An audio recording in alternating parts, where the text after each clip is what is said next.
Coming up on this episode.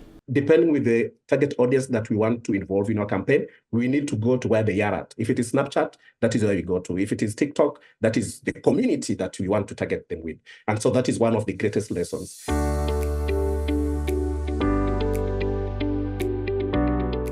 Welcome back to Public Health Musings. I'm your host, Dr. Caroline Kingori, and today we are continuing our series by diving into the edited book, COVID-19 and Public Health, Global Responses to the Pandemic. As the editor of the book, I'm excited to delve into the insights provided by those who have contributed chapters to this forthcoming publication. Our guests today are Dr. Aggrey Willis Otieno at Utah State University and Dr. Lik Khan at Ohio University. They are co-authors of Chapter 4, which is titled Social Media Content and Engagement Strategies During the COVID-19 Pandemic. This chapter examines a crucial aspect of public health communication during the pandemic, and that's reaching out to young adults. Drs. Otieno and Khan explore how a Midwestern university leveraged social media, specifically Instagram, to engage students with the risk communication and community engagement strategies around COVID-19. Let's welcome them to the show, everyone. Yay. So before we get started, this episode is sponsored by Okera Coffee, which is UKIIRA Coffee. Use code SAVE10, SAVE10, for your first order at shopokeracoffee.com. That's shopokeracoffee.com. So before we get started, I am really excited to hear from them. I would like to know more about our guests. Please tell us about yourself and what drew you to contribute to this book. I will start with Dr. Khan. Thank you very much, Dr. Kingori. It's a pleasure to be on this show or the podcast, whatever you want to call it, keeping in view how many diverse platforms all of these messages are going to go to. Okay, so I am an associate professor in the Scripps College of Communication at Ohio University, where I'm also serving as the founding director of the SMART Lab, which stands for the Social Media Analytics Research Team Lab. Now, you might be seeing the logo for that on the top of my screen at one side. This is a lab that is promoting cutting-edge research on social media and analytics in general. And Dr. Otieno, at some point, has been a very integral part of this lab. My research mainly focuses on the different aspects and dynamics of social media. And it's been a pleasure and a delight to work with Dr. Otieno on this wonderful project that is very impactful in nature. Thank you so much for that awesome introduction. How about you, Dr. Otieno? Yeah, thank you so much, Dr. Kingori, for the invitation to this podcast for the second time again. And I'm privileged also to share this platform with Dr. Lik Khan as well. Like he had indicated, we worked with him. He taught me, both of you, at Ohio University, and I worked with him extensively at the SMART Lab. And we did a number of projects that are related to social media. So this book chapter is just one of those that the SMART Lab focused on at that time. So at the moment, I am an assistant professor at Utah State University in charge of social media. So at Utah State University, I teach a number of social media related courses, including research methods. But beside that, I've worked with non-governmental organizations and I continue doing consultancy work for them, especially on behavior change communication and specifically on how to make use of social media in behavior change communication. Fantastic. So let's just dive in and we'll start with you, Dr. Otieno. So this chapter highlights the vulnerability of university students during COVID-19 pandemic. Why do you think it was important to target this specific population with those risk communication and community engagement strategies, better known as RCCE strategies? So when COVID came, everybody didn't know how to mitigate it. It was spreading so fast and it brought in a lot of confusion. And one of the things that emerged at that time is that younger population were a little bit less immune to getting COVID-19. At the same time, they were less susceptible to adverse effects of COVID-19. And because of that, people started seeing trends from university students and that kind of demographic in which most of them were not adhering to World Health Organization guidelines that were put there to mitigate against the spread of COVID-19. And this included social distancing, especially, of course, wearing of face mask, washing your hands regularly. But the biggest challenge was on social distancing. So you see this age group, they love going for partying, they love doing things that youth in that age group usually do. But unfortunately, because they keep on doing it, they ended up getting COVID. But in as much as COVID was not having adverse effect on them, they ended up becoming active transmitters of COVID-19 infections. So you ended up, especially when the schools are closing, you'll find students going back to their homes, and within their households, you'll find that they have elderly parents or elderly people within the community who are ended up being affected by by COVID-19. So because of that, we thought that it would be very appropriate for us to target this population with risk communication strategies and also community engagement within the campaign so that we can start listening and trying to encourage them to have behavior change. And that is why we ended up now targeting them with this study. That's awesome. And I'm just wondering for you, Dr. Khan, when you think about further and build on with what Dr. Otieno has said, this study focused on Instagram, right? And could you tell us more why Instagram was chosen as a primary platform for this campaign? Tell people what Instagram is, right? I have a diverse group of people who listen. And what specific content types resonated most with the students? That's a great question. Excuse me. So Instagram, as we are all aware, is the fourth most popular or visited site in the world. Now, that's something to really look into. Why is it so appealing? Well, part of the reason is the visual appeal of Instagram is it's image-based, image and short videos. That's something that is very highly engaging according to research, and we all enjoy. I mean, a lot of us are on Instagram. We enjoy visual mediums more than reading text, for example. So it was a natural choice to select Instagram as a primary platform for this project, primarily because of its, not only because of its popularity, that's where a lot of the adolescents, university population, and the students are, but also because of its high penetration rates and engagement levels. This project in particular was very enlightening in the sense that we learned a great deal and built upon the previous research we had done on this specific platform. So content, for example, so the question, one of the part of your question was the content that resonated with students or adolescents of that age group was mostly short videos. So as we all know, a lot of the content that gets posted on Instagram is short videos. And then we also have engaging images and photos that really grab everybody's attention, interactive stories. Instagram is also used for polls and quizzes and infographics, especially when it comes to health. So there we have it, a perfect combination of all those things that juxtapose to create a very engaging and very visually interactive and engaging medium, which facilitates engagement. So a very important part of it is that a lot of likes are seen on this platform, a lot of comments are coming, and of course, more than that, a lot of sharing goes on. So we find something engaging and interesting, we go ahead and share it, especially when it's related to health-related messaging. Now, we also recall that the time where COVID-19 was at its peak was also very challenging.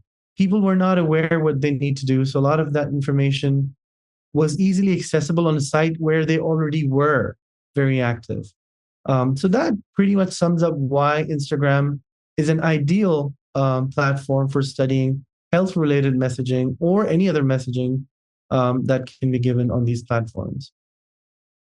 So I really appreciate how both of you have set the stage, right, for us to understand why social media is important in engaging the audience, but also in providing effective communication. But a follow-up to this wonderful introduction you provided is the risk of information that's not accurate, how do you mitigate that? And like you said, Dr. Khan, we know that 2020 was very challenging. A lot of things were happening. There's so much information coming out. Even with the professionals, many of them didn't understand COVID, So for both of you, and you can both give your responses to this, how at that time, how was it possible to mitigate those information that wasn't accurate through social media, even though it's a really great platform? And it's something we're still struggling with today. So I'll start with you, Dr. Otieno. Yeah, so that's a very good question, especially because during that time, there were a lot of infodemic.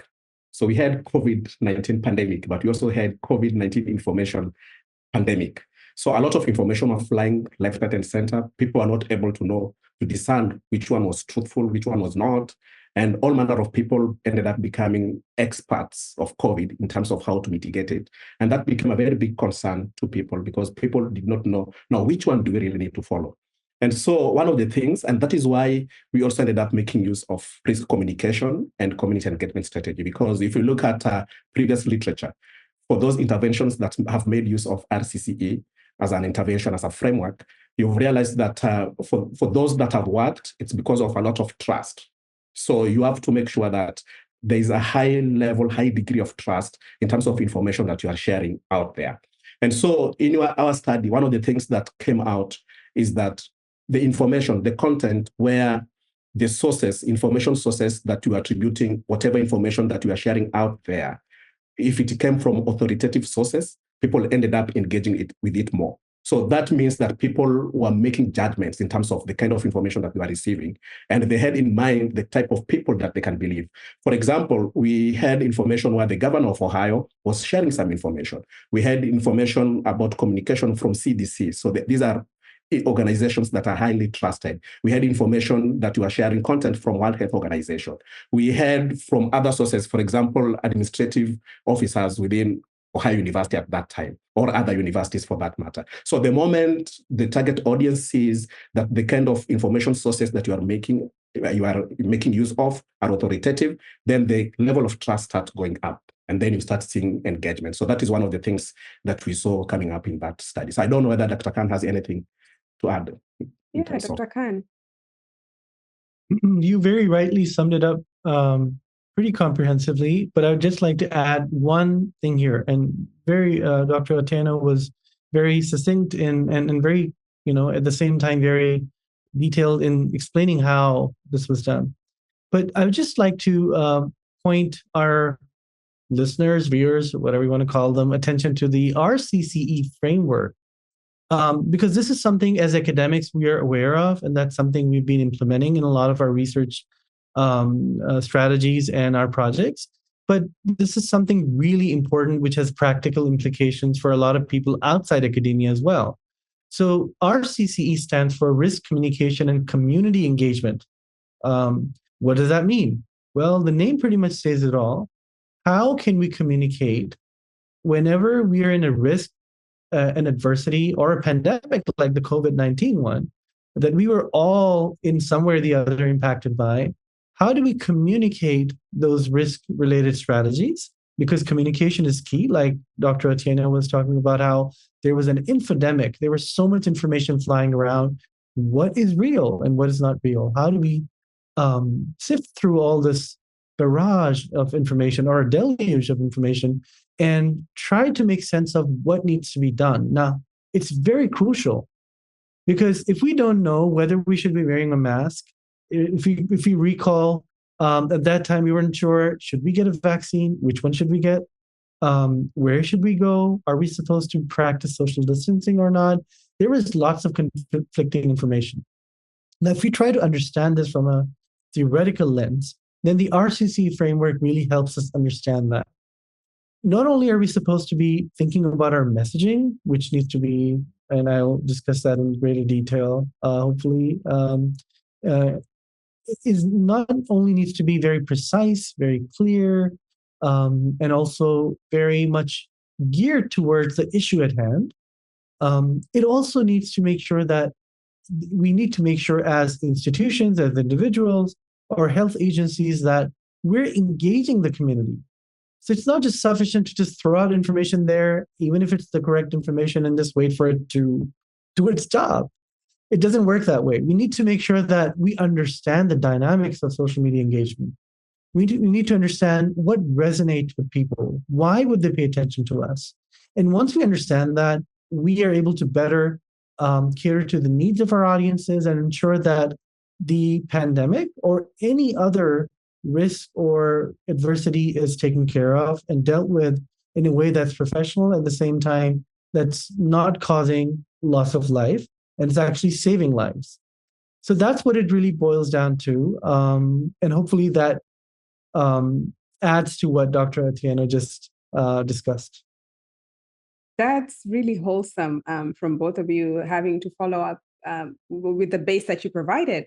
And I like the use of the word care, what you're putting out, because often in social media, we don't see that. People sometimes will want engagement anywhere they can. And now that there's, payment that comes with posting things on social media, engagement looks like all kinds of different things. And so, Dr. Otieno, I want to find out from you, beyond content, we have already established that engagement is key.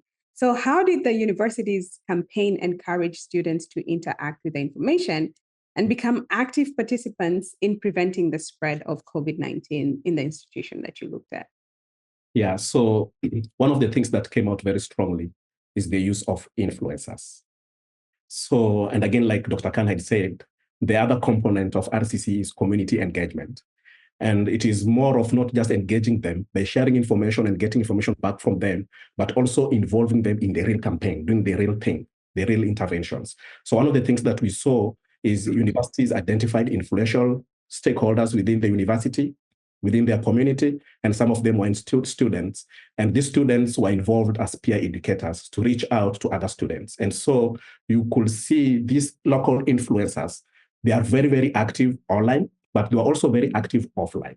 And so that really worked well for the university. If you look at, in terms of time series, when looking at the content and the way people are engaging, they did not start making use of these local influencers when the campaign started.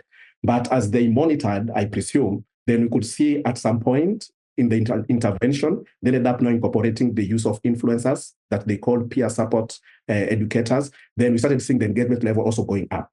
And we also started seeing the uptake of other products that the university had embedded within the campaign, which is also very, very critical, because we saw, for example, there were vaccination sites within campus, and a lot of messaging was being done to drive traffic to those vaccination sites. And one of the things that happened is that if you go to the vaccination sites, or if you go to a certain office within the university, then you are able to get a thermometer, you are able to get face masks, you are able to get hand sanitizers. And so that really worked, because the universities were not just providing information that if you need to do hand washing, you need to prevent COVID in this manner, but they were also empowering students to have those things that they need to prevent the transmission of COVID, like face masks. So that really, really helped in terms of students engaging. The other thing that we also saw is making use of incentives. So at some point, the universities will have raffles system. So you'll see when students are going for vaccination, they'll be put in some form of raffles, and when able to win some award, maybe for a small scholarship and something like that. And so because of that, students keep on going back online to see what other information is out there, so that I can take advantage of it for me to benefit in terms of getting thermometers, or benefit in terms of winning maybe some raffles or something like that. Then the other thing that we also saw in terms of strategic way that the content were made is that they had some feedback loop system in the messaging that was being done. So it was not just one way in terms of now we have experts giving out information to students, but it was a two-way form of communication. The moment there is two-way, then the audience will see, okay, so even as we have things that we can provide, we have things that we can even give back in terms of feedback, the way we see this campaign is going in terms of how we want it to be better, or even just to appraise and say, this is going or working well for us. And so that really worked well, because we could see they had mechanisms through which they can communicate back to the organizers of the campaign.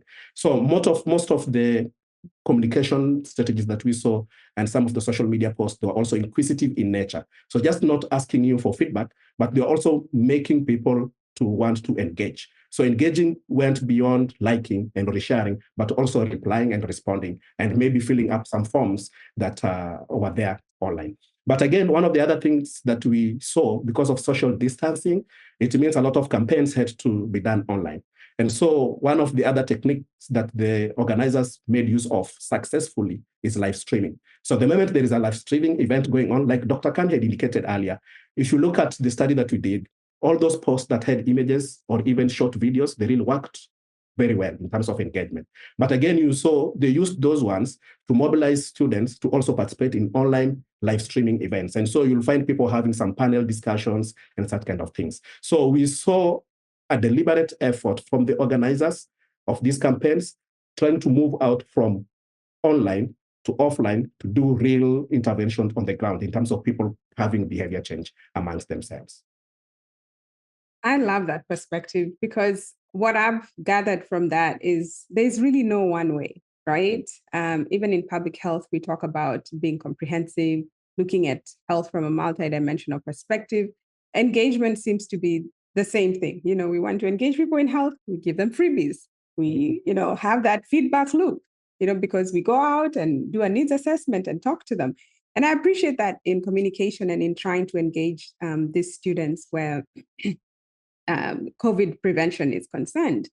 But I'm aware that even with all these strategies, there definitely were challenges. And so, Dr. Khan, many of these universities struggled to effectively communicate public health guidelines. What insights can this research that you all conducted offer to other institutions aiming to improve their online RCCE strategies?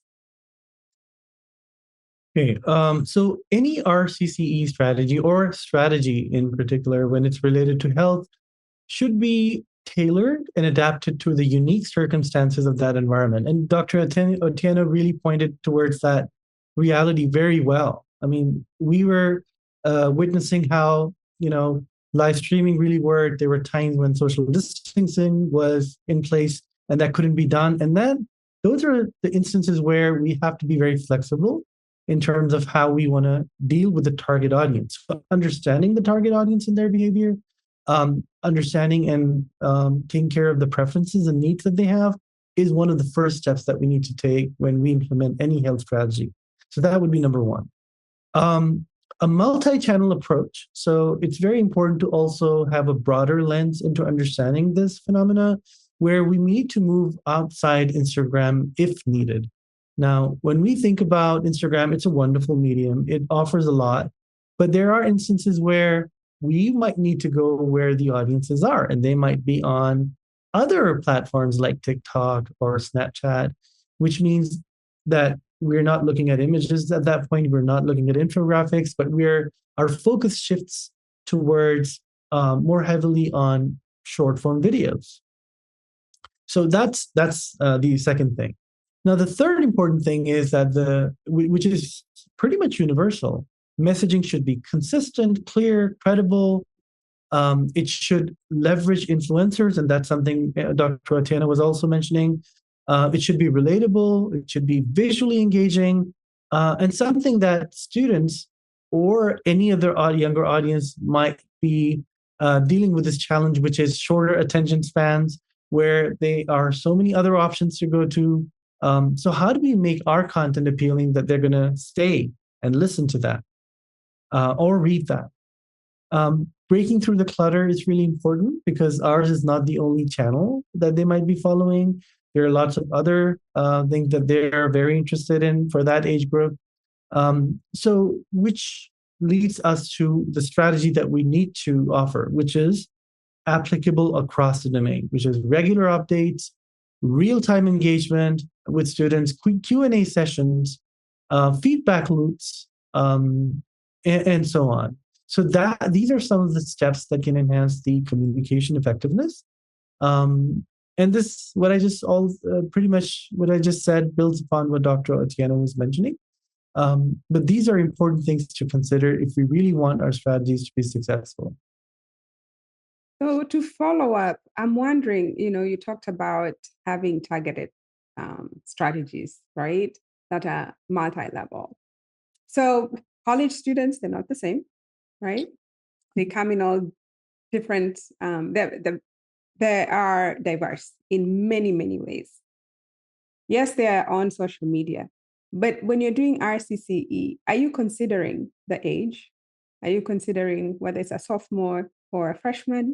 Even as you're doing the feedback loops or incentivizing, are you considering if this is a pre-med student or a different major, on campus, off campus? Do those things play a role? And this question goes to both of you. So if we could start with you, Dr. Khan, since you finished up here.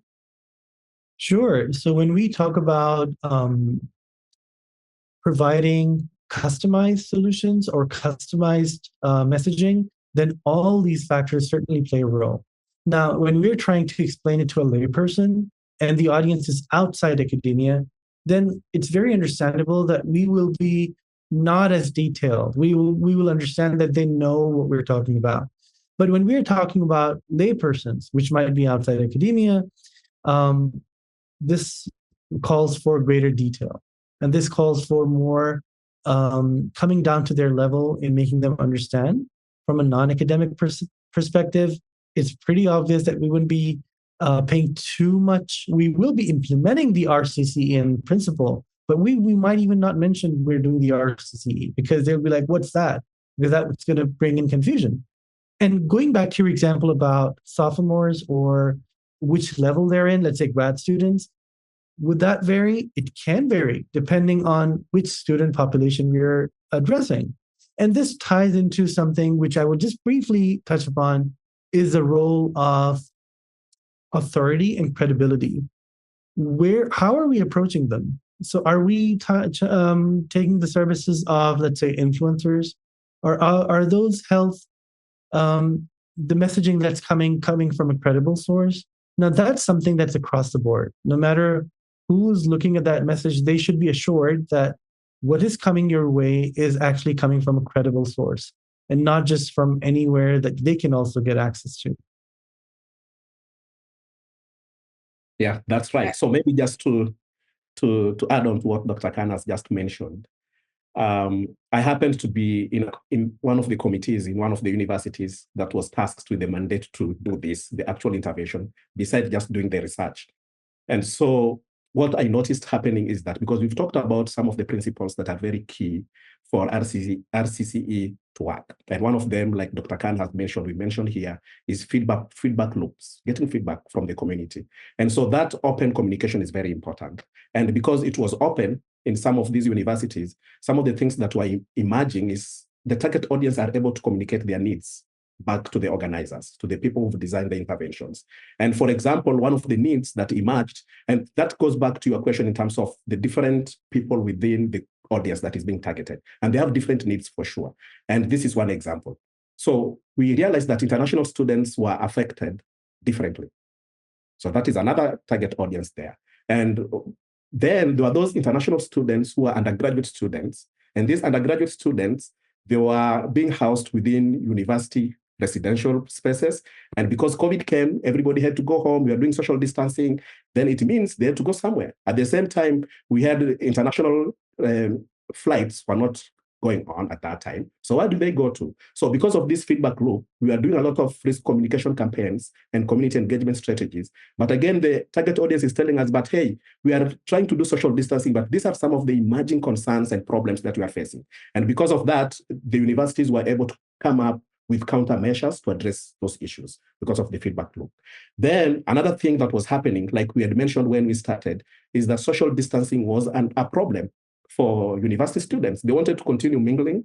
They wanted to continue going for those parties and stuff. And because of the risk communication campaign strategies that were happening and the content that was being pushed out there, was that can we have counter strategies that you can still do social distancing, but still have fun? And because of that, we started seeing a number of students now having parties online, virtual parties, and they started enjoying. So you just stay in your room and you put all those disco lights if you want, and you put music and you become a DJ for the session, and then the next person like that. And a number of students started doing that. So they started appreciating that they can have fun as they do social distancing as well. So that means that we target that kind of demographic. Then the other thing is that there were those groups of students that still were having issues by adopting to the kind of behavior change that they were required to do. And so they required more convincing. And because of that, there were some experts that were working within these campaigns that ended up targeting them with some more virtual, in-depth conversations. And that happened with the intention of changing their behavior. So back to your answer, just like what Dr. Khan had said, yes, through the risk communication and community engagement strategies, and that is the beauty of this framework, is that you can always go back and forth between those who design the intervention and those who are being targeted, and you can become co-creators of the content and the strategies that you are deploying. Indeed. I know we had to be creative as well, trying to, connect with people and using this medium we're using right here, Zoom, and having all kinds of interactions. I can't believe it's 2024 and this happened in 2020. But we're starting to wind down. And for you, Dr. Otieno, so looking ahead, right? COVID is here to stay. And we know that the outbreaks are happening every so often. So this landscape continues to evolve. How can the lessons learned from the campaign and the study that you discussed in the chapter be applied to future public health communication efforts, both on and off college or campuses? Yeah, so I think we came up with very good lessons, and some of them, Dr. Khan already alluded to them when he was talking about insights from this study that other universities can make use of. And I think one of the things that came out very strongly is the use of emerging media technology in the risk communication and community engagement framework. Most of the interventions that had happened before, they were more of offline interventions. And so this is giving us an array of hope that we can continue making use of technology to address these kind of things. And the way Dr. Han had said initially, we targeted Instagram, but depending with the target audience that we want to involve in our campaign, we need to go to where they are at. If it is Snapchat, that is where we go to. If it is TikTok, that is the community that we want to target them with. And so that is one of the greatest lessons that I saw. Then it also shows the importance of making use of social media analytics as a research method and as a data collection method. Because one of the things that we saw is we need that constant M&E, monitoring and evaluation, to see, is this communication, is this intervention having the right impact that we have? And so some of these interventions, if you look at traditional research methods where you do qualitative research, of course, we know you can do qualitative research through technology. But again, there are other techniques that you can make use of to monitor people and to see the kind of impact, the kind of sentiments that they have. And so that gives a very big room for people to start learning about social media analytics. So that is another thing as a way forward. Then the other one, because when you do that, you are able to identify local influencers. And we saw when the universities started appreciating the importance of identifying local influencers within the community and trying to segregate them in different segments within that community. There are those who are professors, there are those who are staff members, there are those who are old, there are those who are young, there are those who are students, but they are married, they have different needs. So we can only do that by identifying those kinds of influencers. And social media analytics have tools that can help us do that. And the moment we incorporate them in the interventions, then they'll really, really help us in terms of even demystifying some of the myths that are around some of these issues that we are addressing. Then, of course, risk communication is very important. We realize that the moment we tell people the risks that they will be exposed to, if they don't behave in a certain way, then they start appreciating the importance of changing their behavior. And so that shows that risk communication. But again, the other component of community engagement is also very, very important in terms of marrying the two together. But another thing that I don't want to forget is, as we do communication, we tell people, change your behavior, go put on face mask, clean your hands all the time. Let us not assume that everybody can afford them, that all these things are accessible. So as we do that, as people who are designing these campaigns, we need to also do some budget to make sure that those things that we are asking people to do, that they can be able to access them. And we saw in the universities where they were providing face masks, they were providing hand sanitizers, they provided thermometers. Then they also have people who are doing regular vaccinations and even COVID testing. Then we ended up seeing people doing more engaged and then behavior changing also positively. Yes, great feedback there. Even as you were talking, I was thinking, how about commuter students? How about non-traditional students? Do they show up at any point in the statistics that you ran? And in the future, how can they be reached? So that's something that it's to ponder on. I don't know if you both came across those two populations. Did you? Yes, we did. the interesting thing Dr. Khan will tell you is that this study was so huge that we decided the one that we published here was specifically on Instagram post. But there's another component that we did by doing a survey, and that survey captured all those people that you're talking about. Fantastic. So, Dr. Khan, you're going to close us out, and you can add any more information even as we finalize the podcast today. So, beyond universities, how can these social media strategies be adapted to reach other young adult populations who also might be vulnerable to misinformation or disengaged from public health updates? And you had started talking about that a couple questions back, but close us out and give us some of those sage advice. All right. So you very rightly put in the word misinformation here. This is one of the biggest challenges of our times.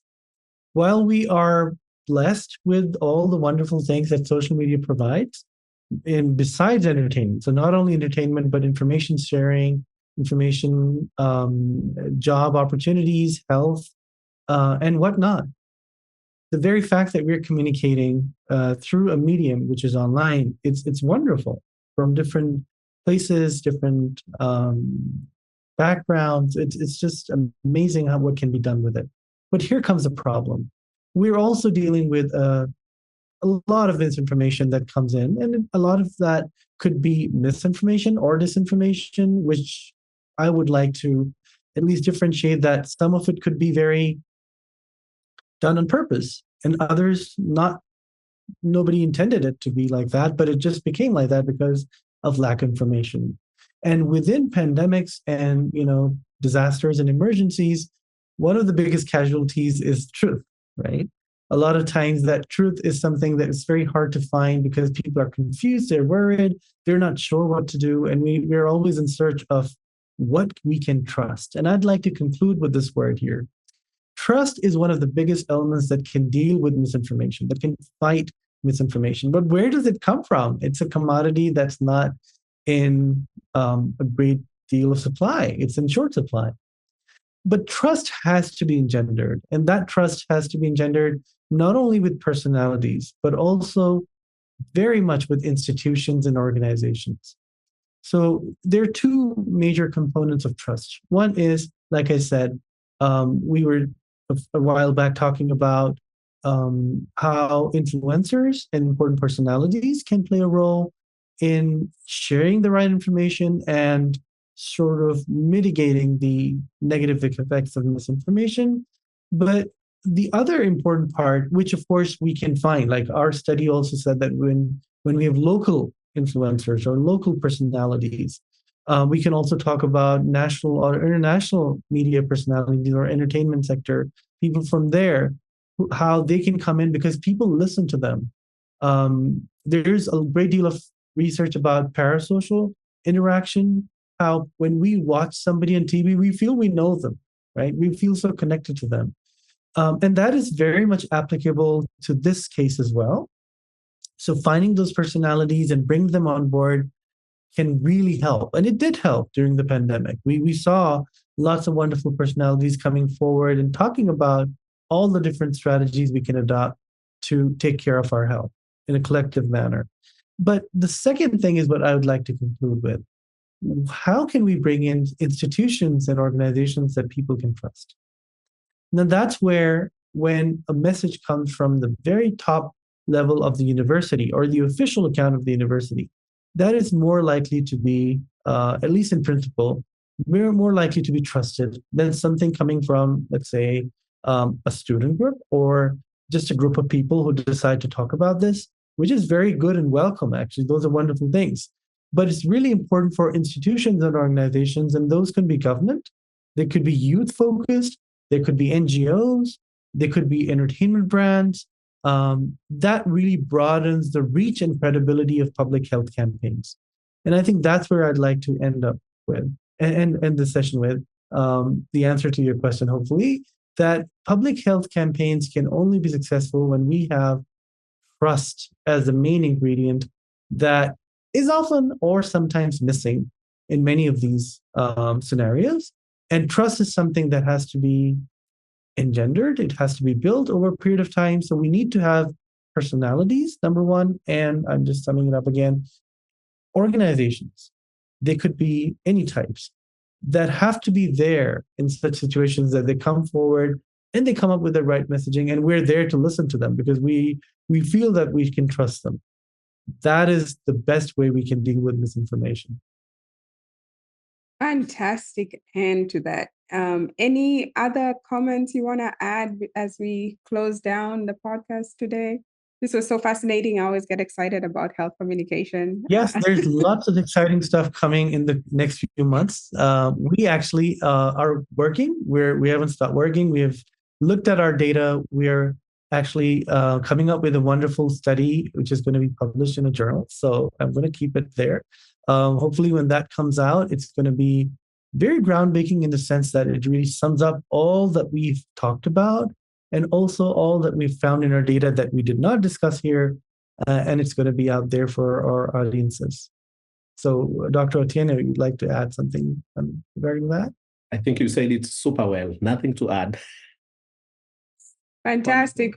Well, Dr. Otieno and Dr. Khan, thank you for sharing your valuable research on social media and student engagement during COVID-19 pandemic. The insights you provide are crucial for developing effective communication strategies to reach young adults and promote public health on college campuses and beyond. And for all our listeners and viewers as well, this has been a fascinating discussion on public health musings today. Thank you for tuning in. Remember to subscribe to the podcast on any of the platforms you listen or watch. You can also find the book, COVID-19 and Public Health, at Ohio Swallow Press at Ohio University, on Amazon, Barnes & Nobles, and other small bookstores. We're looking forward to bringing back Drs. Khan and Otieno after they analyze all the data they collected and all this other information that they're gathering to understand more about health communication and how effective it is in enhancing public health strategies. Until next time. If I can, sure. Sorry to interrupt, Dr. Kingori. If I can just add one very important thing that Dr. Otieno also mentioned. In all this mix, a lot of times you might have noticed that social media analytics is something that's ignored. Now, we cannot ignore analytics in this case because there's no way to measure how well we're doing. Now, all these wonderful things that we can implement, but if we don't know how we're doing through analytics, we cannot make any improvements. So I thought this is something I missed, and I really wanted to mention that and second what Dr. Otieno was saying. Fantastic. And on that note, thank you all again for tuning in. Until next time, I'm Dr. Caroline Kingori.